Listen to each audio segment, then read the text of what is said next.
So let me tell you, in August, I went on my first flight in over a year and a half. And when the captain came on to give, all the flight details, he announced that this flight I was on was a carbon neutral flight.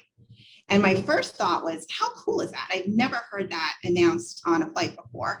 And then my second thought, and this is the auditor in me, wondered if that statement was independently verified. As a mom and a consumer, having an airline commit to carbon neutral flights really resonated with me, but I had no basis to rely on just the captain's statement.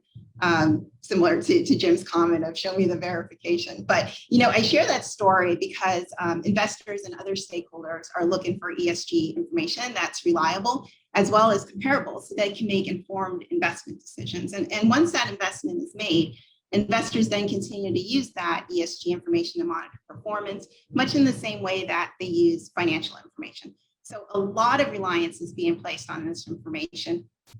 And the integration of ESG information in the marketplace is rapidly accelerating, and sometimes irrespective of the quality and consistency of that information.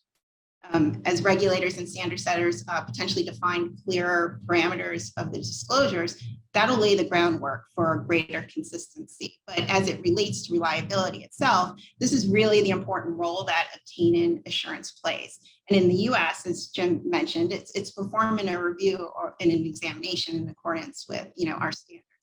So therefore, a company's auditor is best suited to perform these services. The audit profession is steeped in bringing objectivity and credibility and integrity to the review of corporate performance disclosure. But public company auditors also possess the right skill, qualifications, and experience. And as I mentioned, follow established standards in providing assurance and reporting. They're required, among other things, to be independent from the company, to follow established ethics rules, and to maintain professional independence. And they're also required to have their teams have the appropriate competence and capabilities, including specialized training and continuing education to maintain their licenses. And lastly, they're required to maintain a system of quality control. So all these professional requirements lead really to a meaningful assurance, which makes public company auditors, in my mind, uniquely qualified to enhance the confidence in ESG information.